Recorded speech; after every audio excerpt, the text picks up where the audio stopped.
Topic आज का रहेगा पॉलीफॉस्फेजिंग्स।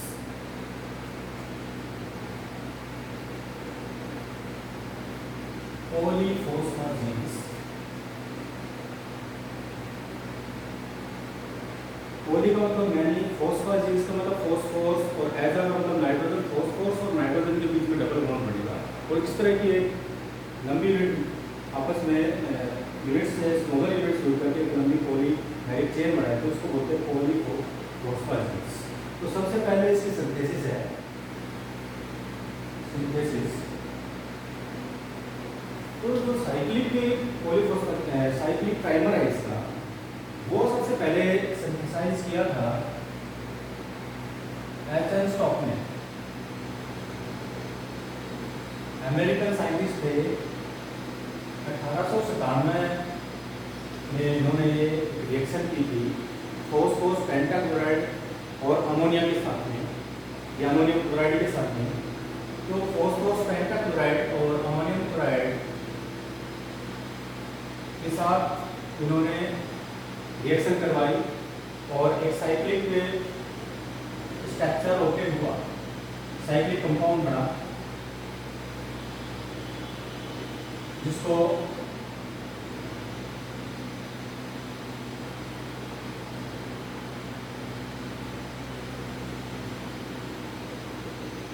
ये प्राइमर की फॉर्म में होते हैं।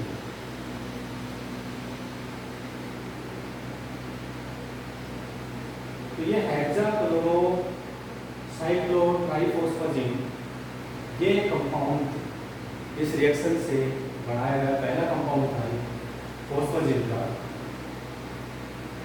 तो ये तो इसकी सिंथेसिस है। इसके बाद इसमें हम जो मेनली पढ़ेंगे वो है एक तो रिंग ओपनिंग पॉलीमराइजेशन। जैसे साइक्लिक फॉर्म में है, प्राइमर है, 3 यूनिट आपस में जुड़ी हुई है। जैसे एक यूनिट ये होगी, दूसरी यूनिट ये है और तीसरी यूनिट ये है। 3 यूनिट एक साइक्लिक फॉर्म में जुड़ी हुई है, इसलिए इसको बोलते हैं साइक्लिक प्राइमर। इस तरीके से 4 यूनिट्स भी आपस में जुड़ी हो सकती हैं, उसको बोलते हैं साइक्लिक टेट्रामर। तो इसमें मेनली पहले हम देखेंगे कि इसकी जो साइक्लिक फॉर्म है उसको ओपनिंग करेंगे, तो उसको बोलते हैं रिंग ओपनिंग पॉलीमराइजेशन। इसको तोड़ेंगे, इस रिंग को तोड़ेंगे और ये जो तोड़ने का काम होगा कोई एसिड या बेस की प्रेजेंस में। तो स्ट्रॉन्ग एसिड या स्ट्रॉन्ग बेस डालेंगे, जिसकी प्रेजेंस में ये बॉन्ड टूट जाता है और एक लीनियर चेन बनती है। वो लीनियर चेन फर्दर आपस में दूसरी लट के साथ में जुड़ करके एक लंबी चेन बना देती है। इसी को बोलते हैं पॉलीफॉस्फेजिंग्स। तो सबसे पहले हम देखते हैं ring opening polymerisation of this cyclic primer.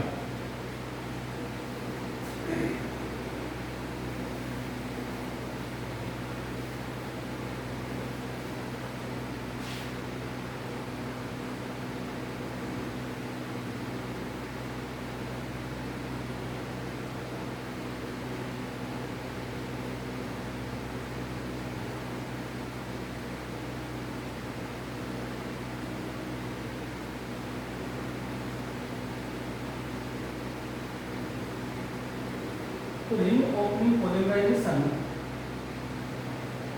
250 degree Celsius पे करवाते हैं।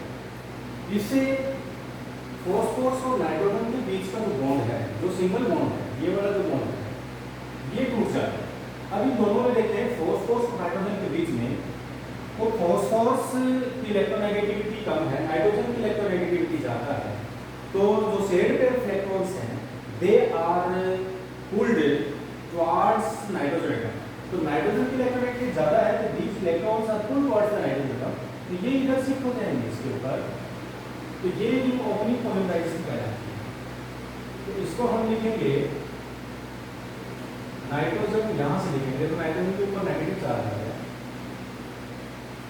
इसके बाद डबल बॉन्ड है, फिर फॉस्फोरस है, फॉस्फोरस के बाद में फिर सिंगल नाइट्रोजन है, फिर डबल बॉन्ड फॉस्फोरस है, फिर सिंगल बॉन्ड के साथ में नाइट्रोजन है, फिर डबल बॉन्ड के साथ में फॉस्फोरस है और फॉस्फोरस के साथ 2 क्लोरो ग्रुप है।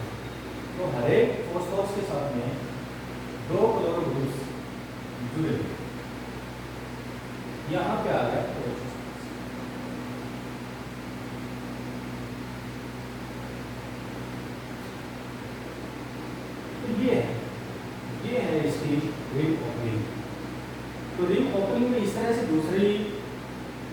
यूनिट होगी, जैसे इस तरह से ये साइकिल यूनिट ओपन हुई है लीनियर फॉर्म में, इसी तरीके से दूसरी भी लीनियर फॉर्म में होगी। जैसे ऐसी ही एक यूनिट और सिंथेसाइज हो जाएगी, बन जाएगी ऐसे लीनियर फॉर्म में।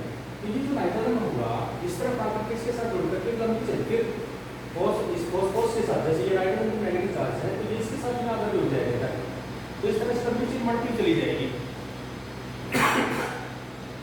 तो ये बोलते हैं इसको, ये एक लंबी चेन बढ़ती हुई चली जाएगी, इसको बोलते हैं पॉलीफॉस्फेट। तो सबसे पहले जो साइक्लिक फॉर्म है उसको तोड़ते हैं, ओपन करते हैं जिनको, लीनियर फॉर्म बनेगी और लीनियर फॉर्म में फिर आगे से आगे यूनिट्स जुड़ती हुई चली जाएगी, इसको बोलते हैं पॉलीफॉस्फेट, लगातार जुड़ती हुई चली जाएगी।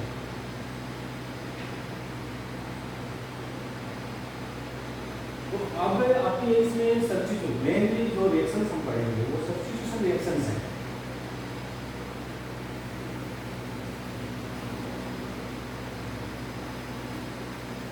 सब्स्टिट्यूशन रिएक्शंस हैं इसमें, और जो रिएक्शंस हैं वो आपके न्यूक्लियोफिलिक सब्स्टिट्यूशन रिएक्शंस, कि कोई न्यूक्लियोफाइल होगा, न्यूक्लियोफाइल का मतलब जिसके ऊपर नेगेटिव चार्ज होगा, वो रिप्लेस करेगा इस क्लोरो ग्रुप को, जो फॉस्फोरस के ऊपर प्रेजेंट है, इस क्लोरो ग्रुप को रिप्लेस करता है। जैसे एक है सोडियम मिथॉक्साइड, अलग अलग हम रिएक्शन देखेंगे।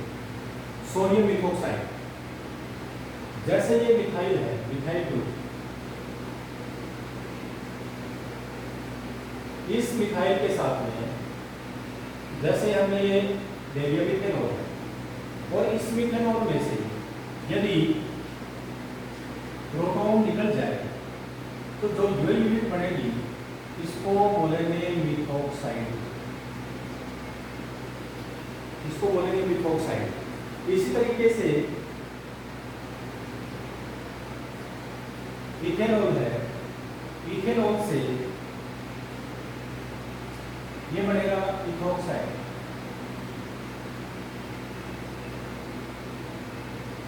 तो अल्कोक्साइड्स, मिथॉक्साइड, इथोक्साइड, प्रोटॉक्साइड, जितने भी ऑक्साइड्स हैं ये, दे आर स्ट्रॉन्ग न्यूक्लियोफाइल। क्यों होते हैं स्ट्रॉन्ग न्यूक्लियोफाइल? क्योंकि यहाँ पे देखिए कि ऑक्सीजन के ऊपर नेगेटिव चार्ज है और ऑक्सीजन इलेक्ट्रोनेगेटिव है, तो कोई भी इलेक्ट्रोनेगेटिव एटम हो उसके ऊपर यदि नेगेटिव चार्ज आ जाता है तो इट बिकम्स मोर स्ट्रॉन्गर बन जाता है।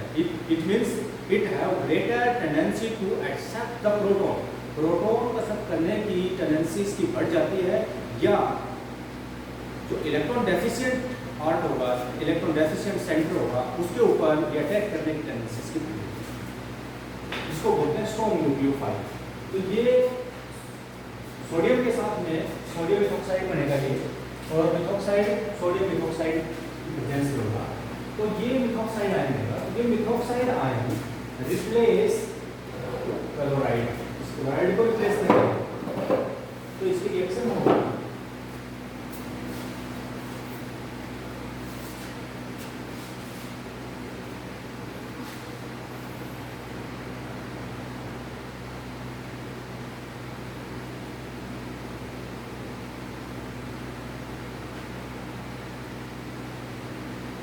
सभी के सभी chloro groups are replaced by methoxide group, methoxide group से रिप्लेस होंगे और NaCl भाग में हो जाएगा। इसी तरीके से यदि इथॉक्साइड के साथ में रिएक्शन करवाएंगे इसकी, सोडियम इथॉक्साइड की प्रेजेंस है, तो यहाँ पे इथॉक्साइड आएगा सभी की जगह, यहाँ पे हर जगह पे सब्स्टिट्यूट करने का सभी क्लोरो ग्रुप को इथॉक्साइड। ये दूसरी रिएक्शन है इसकी। और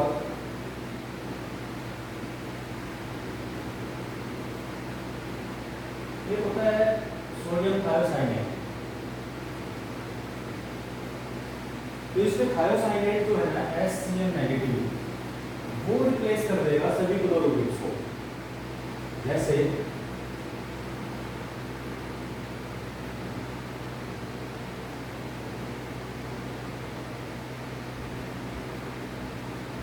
यहाँ पे थायोसाइनेट है,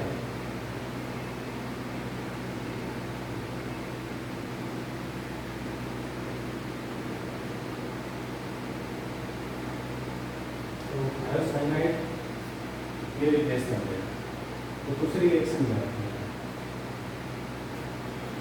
और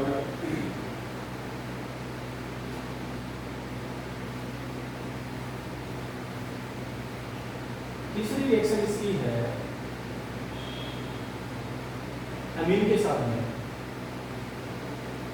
जैसे प्राइमरी अमीन्स हैं, तो अमीन्स में नाइट्रोजन के ऊपर लोन पेयर इलेक्ट्रॉन होता है, तो लोन पेयर इलेक्ट्रॉन होने की वजह से ये भी एक न्यूक्लियोफाइल का तरह बिहेव करता है, और ये नाइट्रोजन अपने लोन पेयर इलेक्ट्रॉन को फोस्फोरस की तरफ डोनेट कर देगा, और ये क्लोरो ग्रुप बाहर निकल जाएगा।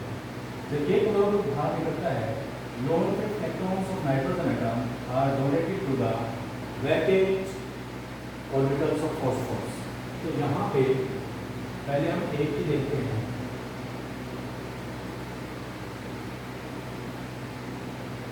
तो यहाँ पे ये हो गया, जब लोन पेयर इलेक्ट्रॉन डोनेट हो जाएगा तो नाइट्रोजन को पॉजिटिव चार्ज आ जाएगा।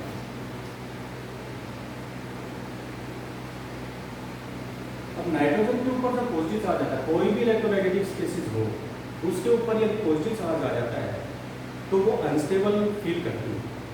जब अनस्टेबल फील करती है तो it attracts the electrons bonded through covalent bond to the highly electronegative atom. यदि जब इसके ऊपर पॉजिटिव चार्ज आ जाता है तो ये जो शेयर्ड पेयर इलेक्ट्रॉन्स हैं, इनको अपनी तरफ खींचेगा नाइट्रोजन, क्योंकि ये इलेक्ट्रोनेगेटिव है, ऊपर से इसके ऊपर पॉजिटिव चार्ज दिया गया, तो इसके पास ये टेंडेंसी बढ़ जाएगी इलेक्ट्रॉन को खींचने की। तो जब ये नाइट्रोजन हाइड्रोजन के इलेक्ट्रॉन्स को अपनी तरफ खींचेगा, तो these electrons are shifted towards the nitrogen atom and proton is released, proton बाहर निकल जाएगा। तो इससे ये आगे की स्ट्रक्चर यूनिट पे एज इट इज है नीचे, और इधर ये फॉस्फोरस, यहाँ पे नाइट्रोजन जो ये हो जाएगा इसका, तो इसको हम सिंपली ऐसे भी दिखा सकते हैं, ये इस ग्रुप से रिप्लेस कर देंगे। दूसरा ये तो प्राइमरी अमीन, जब दूसरी अमीन होते दो अल्काइल ग्रुप्स होते हैं, तो इसी तरीके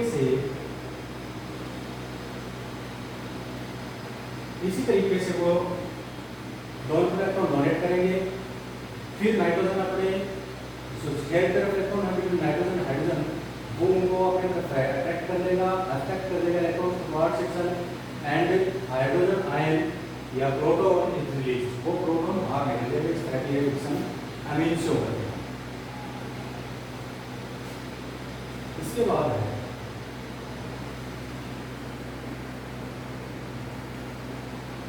फिनाइल लिथियम।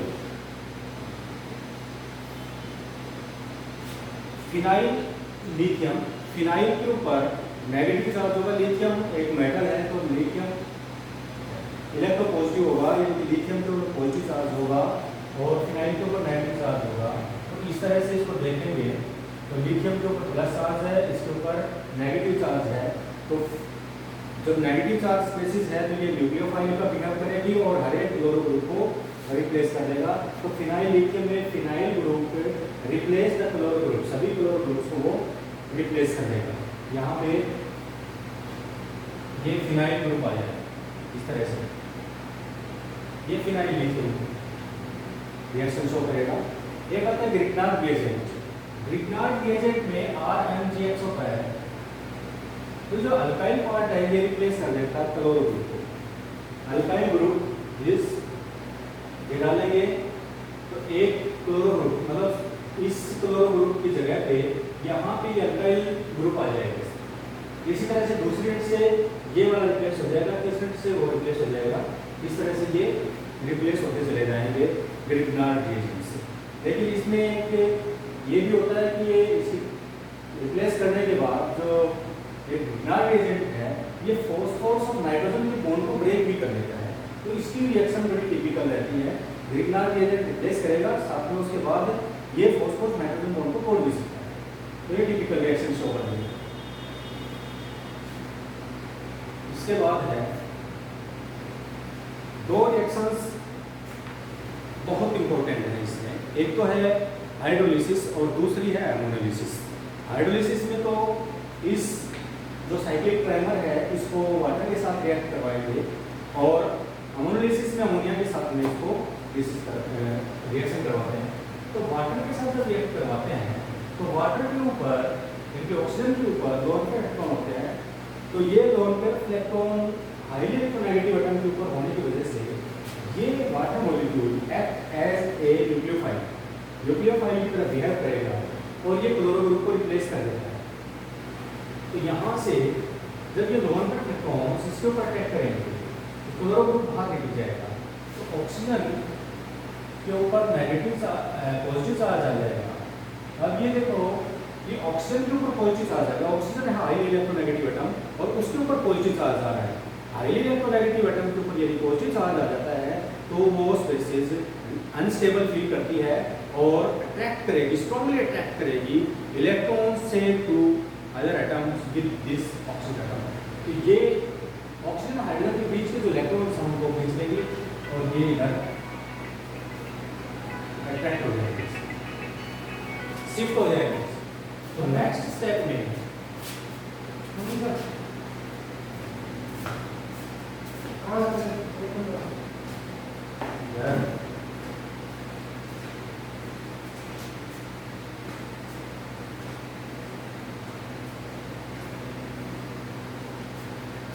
यहाँ पे क्लोरो ग्रुप है, ये तो एक मॉलिक्यूल बेस इस तरह से सभी chloro groups are replaced by OH group, hydroxide group से रिप्लेस हो जाएंगे और यहाँ से जो प्रोटॉन निकलेगा वो इससे क्लोरो ग्रुप यहाँ पे क्लोरो रेड आयन निकला है उसके साथ रिएक्ट करके HCl बना देगा, HCl बना मिल जाएगा। तो ये सभी में रिप्लेस कर देता है हाइड्रोक्साइड आयन, सभी chloro groups are replaced by hydroxide.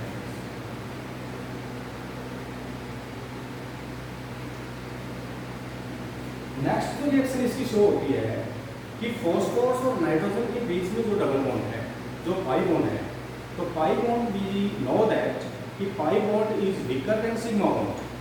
Phosphorus और नाइट्रोजन के बीच में इलेक्ट्रोनेगेटिविटी देखें तो फॉस्फोरस की इलेक्ट्रोनेगेटिविटी नाइट्रोजन से ज़्यादा है। तो nitrogen has tendency to attract the pi electron towards itself. इसके ये पाई इलेक्ट्रॉन इधर शिफ्ट हो जाएंगे। जब ये इधर शिफ्ट होंगे तो इस फॉस्फोरस के ऊपर पॉजिटिव चार्ज आएगा। इस पॉजिटिव चार्ज को नलिफाई करने के लिए ये जो इलेक्ट्रॉन है जो ऑक्सीजन के ऊपर प्रेजेंट है, दोनों इलेक्ट्रॉन्स, ये इधर शिफ्ट हो जाएंगे। तो नेक्स्ट बनेगा इसका फॉस्फोरस नाइट्रोजन के ऊपर नेगेटिव चार्ज, फॉस्फोरस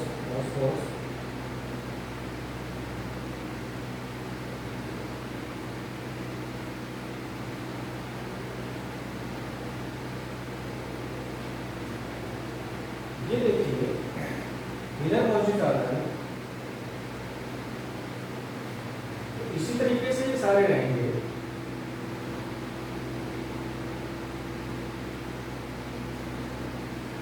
एक ही ग्रुप का हम मैकेनिज्म ले रहे हैं, वैसे सारे मैकेनिज्म चलेंगे। तो नाइट्रोजन के ऊपर नेगेटिव चार्ज आ गया तो इसका मतलब ये बिहेव करेगा स्ट्रॉन्ग न्यूक्लियोफाइल का, यानी कि अट्रैक्ट करेगा प्रोटॉन को। जहाँ पे भी प्रोटॉन सॉल्यूशन में दिखेगा या ग्रुप में दिखेगा या स्ट्रक्चर में जहाँ पे भी होगा या सॉल्यूशन में जहाँ पे भी प्रोटॉन होगा उसको इजीली अट्रैक्ट कर देगा, ले लेगा ये। अब इसके ऊपर पॉजिटिव चार्ज है तो ये दो लोअर इलेक्ट्रॉन्स, ये जो पेयर्ड इलेक्ट्रॉन है ऑक्सीजन और हाइड्रोजन के बीच में, these electrons are shifted towards the oxygen atom, ये इधर आ जाएंगे। तो यहाँ से प्रोटॉन निकलेगा, जब प्रोटॉन निकलेगा यहाँ से पॉजिटिव के फॉर्म में वो यहाँ पे जुड़ जाएगा। तो ये नेक्स्ट जो स्ट्रक्चर बनेगा इस तरह, वो ये बनेगा।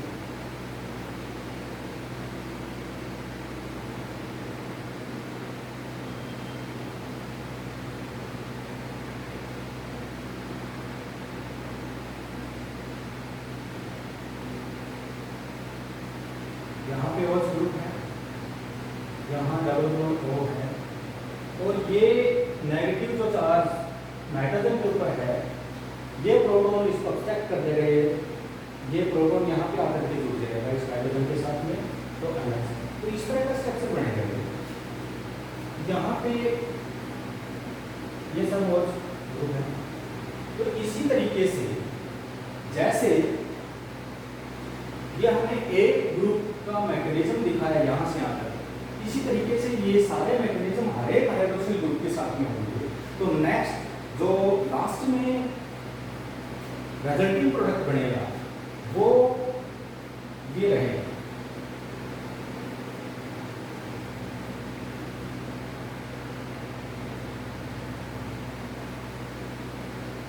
हर फॉस्फोरस के साथ में एक डबल बॉन्डेड ऑक्सीजन होगा और एक हाइड्रोक्सिल ग्रुप होगा।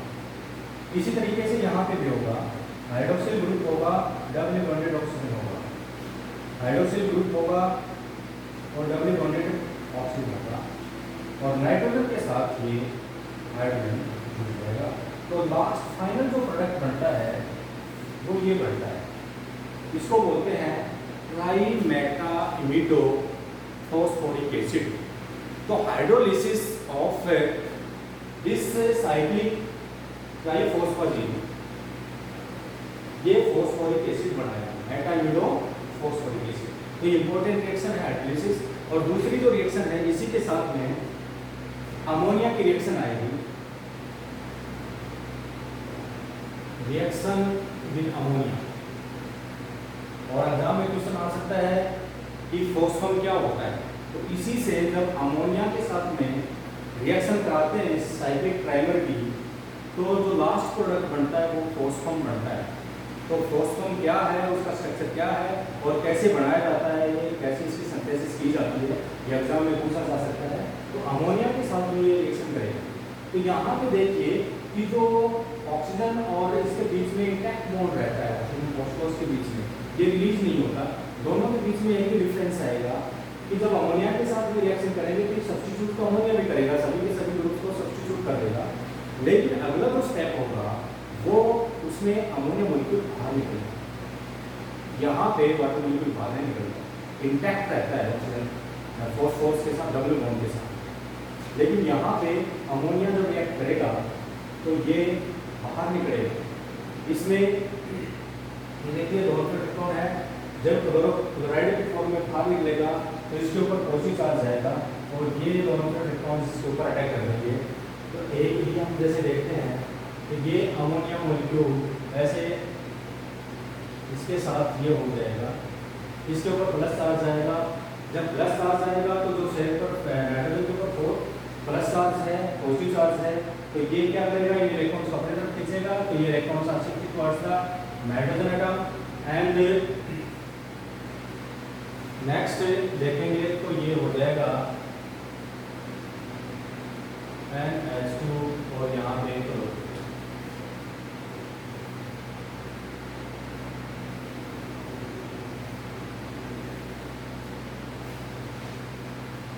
इस तरीके से ये सभी क्लोरो ग्रुप रिप्लेस हो जाएंगे, सभी क्लोरो ग्रुप्स को रिप्लेस कर रहे हैं। तो ये NH2 ग्रुप से सभी क्लोरो ग्रुप्स आर रिप्लेस्ड।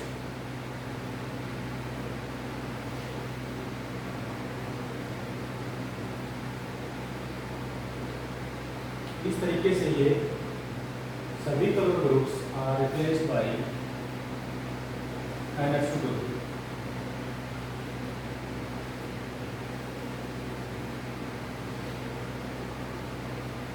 इस तरह से ये रिप्लेस हो जाए।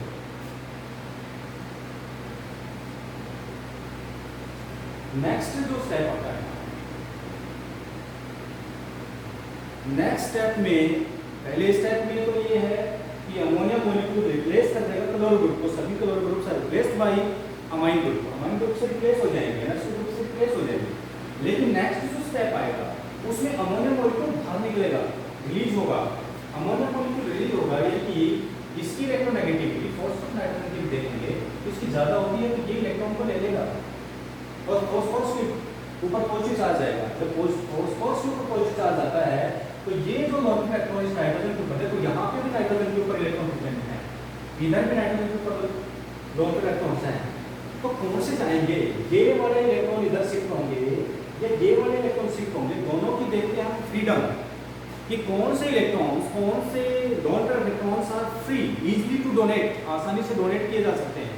यदि हम इनकी बात करें तो दीज इलेक्ट्रॉन्स, ये electron these are overlap with the vacant d orbital of the phosphorus, they are not free नहीं है, they are bounded to the d orbital of the phosphorus। phosphorus के साथ ये जो d orbitals हैं, 3d orbitals उनके साथ bound हैं, के साथ आसानी से रिलीज भी हो सकते हैं। लेकिन ये जो नाइट्रोजन के ऊपर फॉस्फोर जो डोन पेयर इलेक्ट्रॉन्स हैं ये फ्री हैं, तो दे आर इजीली डोनेटेड, ये आसानी से डोनेट कर, तो जो इलेक्ट्रॉन आसानी से डोनेट किए जा सकते हैं वही इलेक्ट्रॉन रिलीज होते हैं, जो आसानी से डोनेट नहीं किए जाते वो रिलीज नहीं होते। तो these electrons are shifted in between the phosphorus and nitrogen। तो जब ये बाहर निकलेगा तो नेक्स्ट जो स्टेप बनेगा ये ऐसे बढ़ेगा, देखो यहाँ पे ये ही रहेगा, इधर हो गया एंड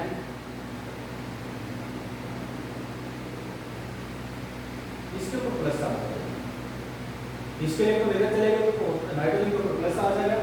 अब प्लस आ गया तो ये जो इलेक्ट्रॉन है ये नाइट्रोजन के ऊपर आ जाएंगे और इसके बीच में यहाँ पे रहेंगे,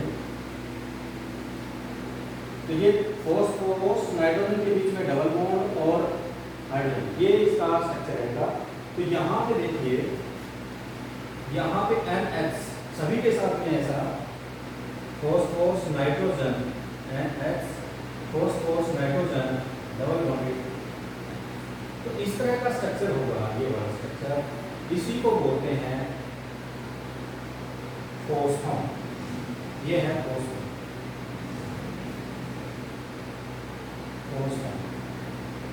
तो एग्जाम में पूछा जा सकता है कि फोस्फोन क्या है, दिस इज फोस्फोन।